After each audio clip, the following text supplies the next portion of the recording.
अस्सलाम वालेकुम दोस्तों आज हम बात करेंगे जो टेस्टिस है यानी खसिया है, जो गोली होती है मर्दों की, उसके अंदर सोजिश पड़ जाती है, उसका साइज़ बड़ा हो जाता है, तो उसकी क्या क्या वजूहात हो सकती हैं, कौन कौन सी बीमारी होती है और क्या क्या उसका इलाज करते हैं। देखें, ये अपने अपने जहन में रखना है कि जो टेस्टिस है वो खुद बड़ा हुआ है या उसके साइड से कोई स्वेलिंग आ रही है या उसके अंदर पानी भर रहा है।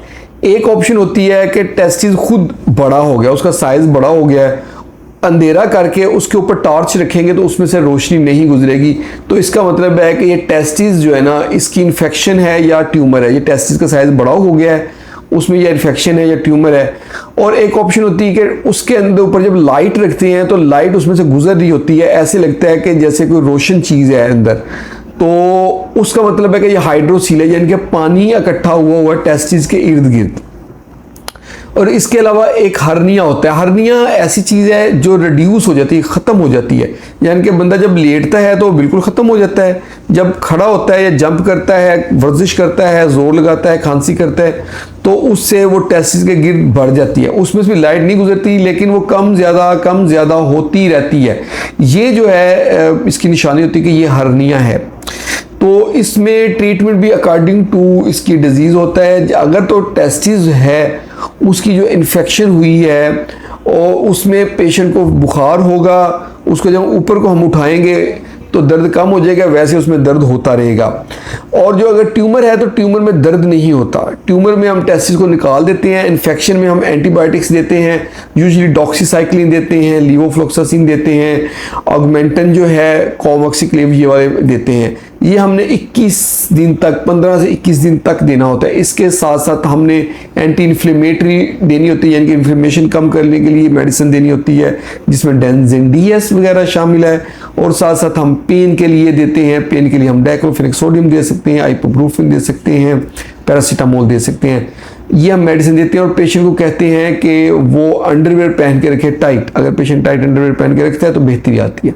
हाइड्रोसील अगर हो, यानी कि अगर पानी भरा हो जिसमें लाइट डालते हैं, लाइट गुजर रही है, तो ये कोई ख़तरनाक चीज़ नहीं होती। इसे ऑपरेट नहीं भी कराते तो इतना ज़्यादा मसला नहीं होता। कुछ लोगों में ये लंबा अरसा चलती रहती है, पड़ी रहती, कुछ नहीं कहती। कुछ लोगों में टेस्टिस के ऊपर प्रेशर डालती है। इसका हल भी ऑपरेट ही होता है, ऑपरेट के बगैर ये ठीक नहीं होती। कुछ लोग कहते हैं अगर पानी को सिरिंज के साथ निकाल दें, तो अगर पानी को सिरिंज के साथ निकाल देंगे तो पानी दोबारा वैसे ही इकट्ठा हो जाएगा। ये उसका ट्रीटमेंट नहीं है। करना यही होता है कि या इसको हमने ऑपरेट कर देना होता है, निकाल देना होता है। और हर्निया ऐसे होता है कि हर्निया में जो आंतें होती हैं वो एक छोटे से सुराख में से गुजर के स्लिप करके टेस्टिस के पास आ जाती हैं। जब बंदा लेटता है तो वो वापस पेट में चली जाती हैं आंतें, जब खड़ा होता है तो नीचे टेस्टिस की तरफ आ जाती है। इसके लिए वो जो छोटा सा रेंट होता है उसको हर्निया का रेंट कहते हैं। उस रेंट को हमने, जो सुराख है उसको हमने बंद कर देना होता है, ऑपरेट करके। उसको ऑपरेट करके बंद करते हैं तो हर्निया का इलाज हो जाता है, ऑपरेट हो जाता है।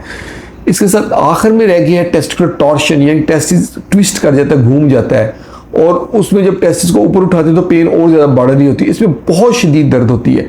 इसका ऑपरेट हम ये करते हैं कि हम टेस्टिस को अनट्विस्ट करते हैं और नीचे जो थैली होती है उसके साथ फिक्स कर देते हैं।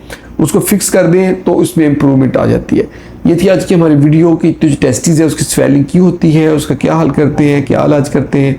होप आप लोगों को वीडियो पसंद आई होगी। अगर वीडियो पसंद है तो इसको लाइक कर दें और इसको शेयर करें अपने दोस्तों के साथ, और हमारे चैनल को जल्दी से सब्सक्राइब करें ताकि आपको हेल्थ से रिलेटेड अच्छी अच्छी वीडियोज़ मिलती रहें। बहुत बहुत शुक्रिया।